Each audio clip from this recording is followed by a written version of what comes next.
nabalitaan ko yung mga nangyayaring nakuhan sa mga nag-attend ng couples retreat. Ano nangyari?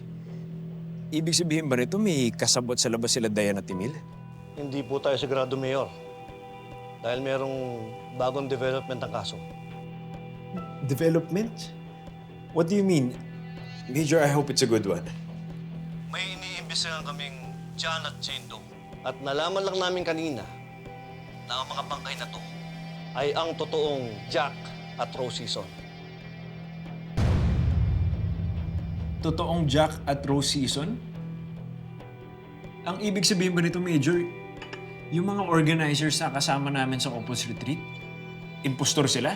Yes po, Mayor. Priority namin na mahanap sila. Makikipagbit dapat sila Conde at Enriquez sa kanila. Pero bigla na lang kami nawala ng kontak sa kanila. Okay. Keep me posted. Sige po, Mayor.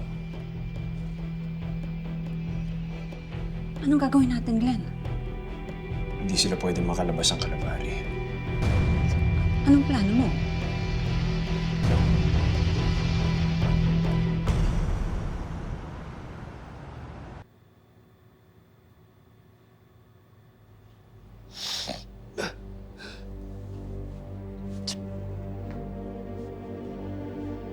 Papi, gising! Gising! Good morning. Gising na pala kayo. Huwag na kayong magtangkang kumilos. Magaling ako dito.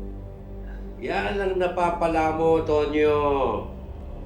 Masyado mong ginalingan ang iyong trabaho. O ano? Nakakita kayo ng katapat. Tonyo, huwag kami ang talunin niyo. Matagal na kami sa trabahong ito. Hindi ba, Ellen, aking mahal? Oh yes, Dong. Dong, Ellen. DNA.